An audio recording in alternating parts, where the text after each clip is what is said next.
Hello students, this is Prerna Misra from Vats Institute of Science and English. Today I am going to provide you the video of 9th class Bihar Board, Chapter 2, Scaling Great Heights. Okay, Scaling Great Heights अर्थात ऊंचाइयों पर चढ़ना। ये जो chapter है ये एक हरियाणा की एक लड़की है, इसके विषय में बतलाया गया है और जिसका नाम है Santosh Yadav. Okay, now let us start. Santosh Yadav is the only women in the world that has scaled Mount Everest twice. कहता है कि संतोष यादव जो है वो लेडीज़ है, वो औरत है जो कि माउंट एवरेस्ट पर 2 बार चढ़ाई की। ओके, 2 बार चढ़ी वो। She was born in the small village of Joniawas of Rewari district in Haryana. Haryana के रेवाड़ी डिस्ट्रिक्ट में के एक छोटे से गांव में जानियावाज गांव है, वहाँ पर इनका जन्म हुआ। The girl was given the name Santosh which means containment. इस लड़की का नाम रखा गया संतोष, जिसका मतलब होता है कंटेंटमेंट। ओके, मतलब होता है संतोष, तृप्त, जो मिल जाए उसमें खुश रहने की बात है। But Santosh was not always content with her place in A traditional way of life. लेकिन संतोष हमेशा संतुष्ट नहीं रहती थी। वो जहाँ रहती थी वहाँ का जो रहन सहन था वो ट्रेडिशनल था। कैसा था? पारंपरिक जीवन था वहाँ का। रहने का स्टाइल जो था लोगों का वो क्या था? पारंपरिक था, यानी कि पुराने स्टाइल में लोग जीते थे। She began living life on her own terms from the start. वो जो अपना जीवन जो शुरू की तो वो अपने अंदाज में चलती थी। वेयर अदर गर्ल्स वो ट्रेडिशनल इंडियन ड्रेसेस, जहाँ और सारी दूसरी लड़कियाँ पारंपरिक जो ड्रेस होता है इंडिया का वो पहनती थी, संतोष प्रेफर्ड शॉर्ट्स। तो क्या करती थी संतोष उससे हट के कुछ करती थी, वो शॉर्ट्स पहना करती थी। Looking back she says now, पीछे मुड़ते हुए वो फिर कहती है कि from the very beginning I was quite determined that if I chose a correct and a rational path the others around me had to change not me. Okay, looking back, वो पीछे देखते हुए कहती है कि फ्रॉम द वेरी बिगनिंग, बहुत शुरू से ही, आई वॉज क्वाइट डिटरमाइंड, मैंने निश्चय कर लिया था कि if I choose a correct and a rational path, अगर मैं कोई भी सही रास्ता चुनती हूँ तो the others around me had to change, कि दूसरे जो है वो भी इसे बदलने का कोशिश करेंगे, लेकिन मुझ में नहीं, मैं ऐसा नहीं कर सकती हूँ। Scaling great heights, Santosh's parents were affluent landlords, landowners who could afford to send their children to the best schools. संतोष के जो माता पिता थे वो क्या थे? एफ्लुएंट लैंड ऑनर्स थे। वो उनको बहुत सारा मतलब धनी मनी व्यक्ति थे, जमींदार थे, जो कि अफोर्ड कर सकते थे अपने बच्चे को बाहर स्कूल में, अच्छे स्कूल में भेजना। ये नहीं था कि वो गरीब थे और अपने बच्चे को बाहर के स्कूलों में नहीं भेज सकते थे, अच्छे स्कूलों में नहीं भेज सकते थे। But even to the country's capital New Delhi, यहाँ तक कि कैपिटल जो था यहाँ का न्यू दिल्ली जो कैपिटल है वहाँ भी सेंड कर सकते थे, भेज सकते थे, which was quite close by. जो कि बहुत ही नज़दीक है। हरियाणा से दिल्ली जो है हमारा कैपिटल जो है वो क्या है, बहुत नज़दीक है। But in line with the prevailing custom in the family, Santosh had to make do with the local village school. लेकिन ये जो प्रिवेलिंग कस्टम था, पुराना जो रीति रिवाज था परिवार का, उसके कारण संतोष को लोकल स्कूल में ही भेजा जाता था। गांव के लोकल स्कूल में ही उन्हें उसको भेजा जाता था। So she decided to fight the system in her own quiet way when the right moment arrived. इसीलिए संतोष क्या की, तो वो डिसाइड की, वो निश्चय की अपने ये जो सिस्टम था उससे लड़ने का, एकदम शांतिपूर्वक लड़ने का।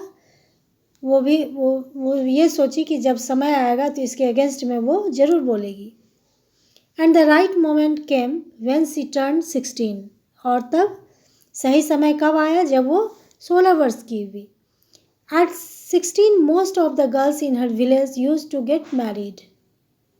16 वर्ष की आयु में उस गांव की बहुत सारी लड़कियों की क्या होती है, शादी हो जाती है। Santosh was also under pressure from her parents to do the same. Santosh को भी ऐसा ही प्रेशर था, ऐसा ही करने का उनके पेरेंट्स के द्वारा, कि वो शादी कर ले, अपना घर बसा ले। A marriage age early age that was the last thing on her mind. शादी तो उसके दिमाग में वो सबसे अंतिम था। सी threatened her parents that she would never marry if she did not get a proper education, कि वो तब तक शादी नहीं करेगी जब तक कि उसको अच्छा एजुकेशन नहीं मिलेगा, शिक्षा नहीं मिलेगा। She left home and got herself enrolled in a school in Delhi। वो क्या की, अपना घर छोड़ दी और चली गई दिल्ली और वहाँ जाके स्कूल में इनरोल हो गई। When her parents refused to pay for her education, जब उसके पेरेंट्स ने, उसके माता पिता ने उसकी शिक्षा के लिए पैसा देने से इनकार कर दिया, तो she politely inform them of her plans to earn money by working part time to pay her school fees. तो वो अपने पेरेंट्स से पोलाइटली बोली कि ठीक है, तब अगर आप नहीं दीजिएगा पैसा तो हम पार्ट टाइम जॉब करके मैं अपने स्कूल का फ़ी कर लूँगी, दे दूँगी। Her parents then agreed to pay for her education. तब उसके माता पिता राजी हो गए। क्या करते, wishing always to study a bit more. हमेशा उसको यही चाहत रहती थी कि कुछ ज़्यादा और पढ़ा जाए, और पढ़ा जाए। And with her father slowly getting use to her urge for more education.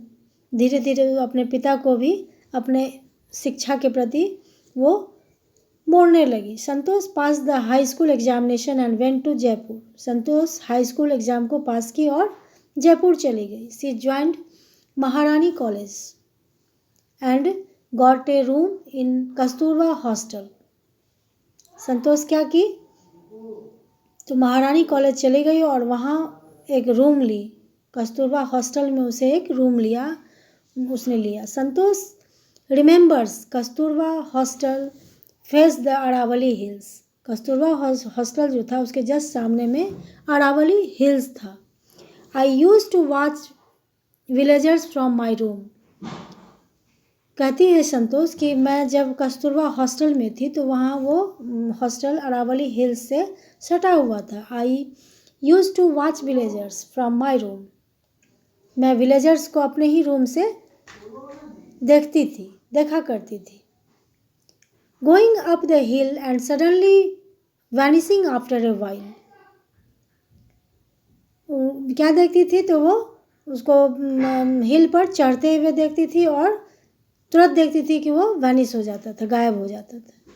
One day I decided to check it out myself. एक दिन मैं खुद इस चीज़ को डिसाइड की कि इसको चेक करने का। I found nobody except a few mountaineers.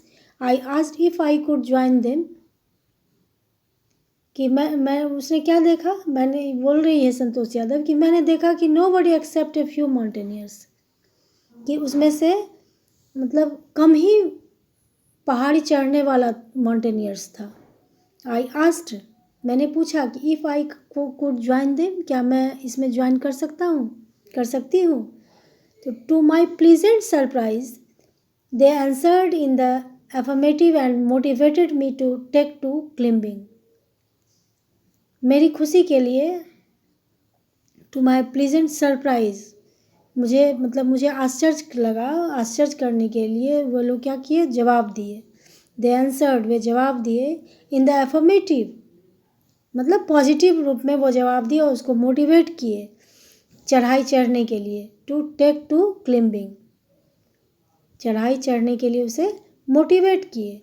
Then there was no looking back for this determined young girl. अब इसके बाद तो पीछे मुड़ने की बात ही नहीं थी इस लड़की के लिए। She saved money and enrolled in a course at Uttarkashi's Nehru institute of mountaineering. वो क्या की, वो मनी सेव करने लगी और अपने आप को इनरोल की। इसका कोर्स होता है Uttarkashi Nehru institute of mountaineering है, जहाँ की चढ़ाई जो चढ़ते हैं माउंटेनियर सब, उसके लिए कोर्स कराया जाता है। उसके लिए वो पैसा जमा करने लगी और उसमें इनरोल हो गई। My college semester in Jaipur was to end in April but it ended on the 19th of May. कि मेरा जो कॉलेज का सेमेस्टर था जयपुर का, वो एंड होता है अप्रैल में, बट इट एंडेड, लेकिन ये एंड कब हो गया, ऑन द 19th ऑफ मई। ये मई में एंड हुआ। And I was suppose to be in Uttarkashi on the 21st। और मैं सपोज़ की कि मैं उत्तरकाशी में 21st को मैं उत्तरकाशी चली जाऊंगी। So I did not go back home, मैं घर नहीं गई। इंस्टेड, उसके बदले I headed straight for the training, मैं ट्रेनिंग के लिए चली गई। I had to write a letter of apology to my father without whose permission I had got myself enrolled at Uttarkashi. कि बोलती हैं कि I had to write a letter of apology, मतलब वो क्षमा मांगी अपने फादर से कि मैं बिना आपके परमिशन के मैं उत्तरकाशी में इनरोल्ड हो गई हूँ, मैं घर नहीं आऊँगी। Thereafter Santosh went on an expedition every year. और उसके बाद से वो इस प्रोग्राम में वो हर वर्ष भाग लेती थी। हर क्लिम्बिंग स्किल्स मैच्योर्ड रैपिडली, धीरे धीरे उसका जो क्लिम्बिंग स्किल्स था वो क्या होने लगा, वो मैच्योर होने लगा, मतलब वो इसके विषय में ज़्यादा जानने लगी। Okay, also she developed a remarkable resistance to cold and the altitude. उसके बाद उसमें एक अपने आप में वो रेसिस्टेंस डेवलप की, जो मतलब क्योंकि ऊंचाई पर तो बहुत ठंडा होता है और बहुत अलग वातावरण रहता है, तो उस चीज़ को उसमें अपने बॉडी को रेसिस्ट करने के लिए वो उसको डेवलप की। Equipped with an iron will, physical endurance and an amazing mental toughness, she proved herself repeatedly.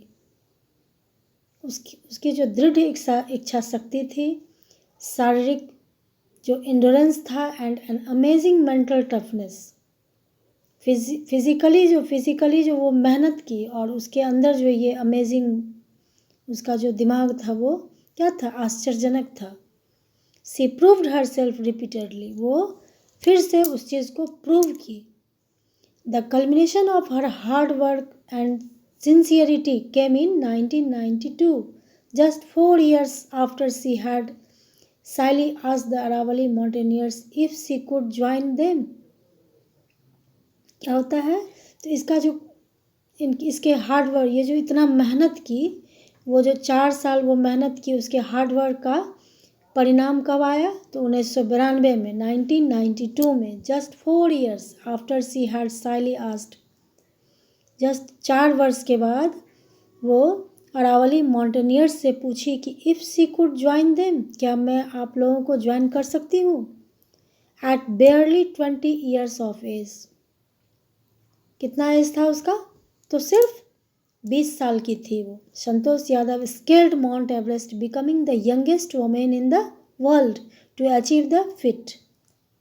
Okay, उस समय उनकी आयु कितनी थी, मात्र 20 वर्ष की थी, और उसने क्या किया, माउंट एवरेस्ट पर वो चढ़ाई की सबसे कम उम्र की महिला वो बनी इन द वर्ल्ड, विश्व की, टू अचीव द फीट, इस हाइट को, इस ऊंचाई पर चढ़ने के लिए का जो ये इसका रिकॉर्ड बना, सबसे कम उम्र की और सबसे पहले। If her climbing skills, physical fitness and mental strength impressed her seniors, her concern for others and desire to work together with them found her a special place in the hearts of fellow climbers. कहता है कि if her climbing skills, उसका जो climbing skills था, चढ़ाई चढ़ने का जो एक कौशल था, कला था उसके अंदर, उसका जो फिजिकल फिटनेस था, मेंटल स्ट्रेंथ था, वो सब क्या किया, वो सब उसके सीनियर सबको इम्प्रेस्ड किया। हर कंसर्न फॉर अदर्स, और उसका जो दूसरों के साथ जो उसका व्यवहार था, उसका कंसर्न था, उसका लगाव था, and desire to work together, और साथ काम करने का जो चाहत थी, with them found her a, उसको एक स्पेशल प्लेस दिया उन सभी फेलो क्लिम्बर्स के हार्ट में, दिल में। During the 1992 Everest mission, Santosh Yadav provided special care to a climber who lay dying at the south pole. 1992 में जब वो एवरेस्ट मिशन पर निकली तो Santosh Yadav provided special care, Santosh Yadav को स्पेशल केयर प्रोवाइड करवाया गया to a climber who lay dying at the South Pole, जो कि who lay dying at the South Pole, जो कि साउथ कोल में उसका ऐसा वो चढ़ते चढ़ते शायद मारा गया था। She was unfortunately unsuccessful in saving him, okay, उसको वो बचाने में सक्षम नहीं हो पाई। However, she managed to save another climber, Mohan Singh, लेकिन दूसरा जो और क्लिम्बर सब था, एक मोहन सिंह था, उसको वो बचाने में सक्षम हो पाई। who would have met with the same fate had she not shared her oxygen with him, जो कि उसके साथ वो ऑक्सीजन मतलब शेयर नहीं कर पाई थी, अपना ऑक्सीजन वो शेयर नहीं कर पाई थी, जो पहले जो वो जिसका डेथ हुआ था। Within 12 months, Santosh found herself a member of an Indo-Nepalese women's expedition that invited her to join them. Okay, within 12 months, 12 महीने के अंदर ही संतोष found herself, अपने आप को पाया, a member of an Indo-Nepalese women's expedition. Bharat Nepal का जो महिलाओं का जो एक्सपीडिशन था, उसे इनवाइट किया, invited her to join them, उसको ज्वाइन करने के लिए। She then scaled the Everest a second time, और फिर वो सेकेंड टाइम एवरेस्ट पर चढ़ी, thus setting a record as the only woman to have scaled the Everest twice. ये क्या किया, एक रिकॉर्ड बन गया कि एक वुमेन जो है वो 2 टाइम्स जो है वो एवरेस्ट पर चढ़ाई की, and securing for herself in India a unique place in the annals of mountaineering, और अपना यूनिक प्लेस कायम की, चढ़ाई के भारत में अपना स्थान जो है वो यूनिक प्लेस अचीव की। In recognition of her achievements, the Indian government bestowed upon her one of the nation's top honors, the Padma Shri. In recognition of her achievement, उसके अचीवमेंट को देखते हुए भारतीय गवर्नमेंट ने क्या किया, उन्हें एक उपाधि दिया, टॉप ऑनर्स दिया, प्रतिष्ठित उपाधि दिया, किस चीज़ का, पद्मश्री का। Okay, describing her feelings when she was literally on top of the world, Santosh had said, it took some time for the enormity of the moment to sink in.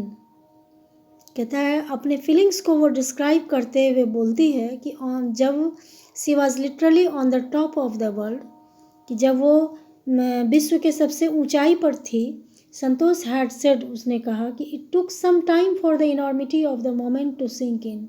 समय लेता है किसी चीज़ को, हम जब किसी चीज़ के अंदर जब प्रवेश करते हैं तो वो क्या करता है, वो समय लेता है, Then I unfurled the Indian tricolor and held it aloft on the roof of the world. तब क्या की वो वहाँ पर वो इंडियन ट्राइकलर हमारा जो ये झंडा है राष्ट्रीय झंडा उसको वहाँ पर फहराई वो सबसे ऊंचाई पर of the world. The feeling is indescribable. वो ये जो फीलिंग था उस समय का वो अवर्णनीय था, इसका वर्णन नहीं हो सकता है. The Indian flag was flying on top of the world. भारतीय फ्लैग जो था, भारतीय झंडा जो था वो सबसे ऊंचाई पर लहरा रहा था. It was truly a spiritual moment.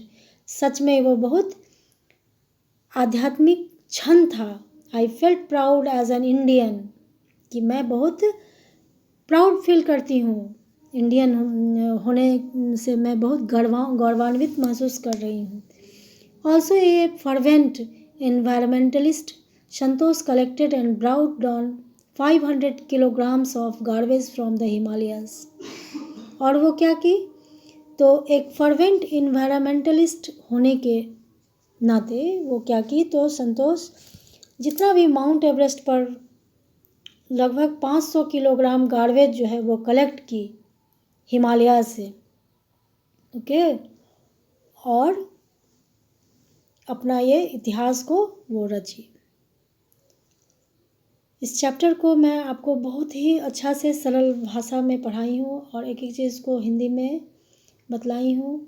आशा है आपको अच्छा लगेगा. अच्छा लगे तो एक लाइक ज़रूर कीजिए, हमारे चैनल को सब्सक्राइब कीजिए.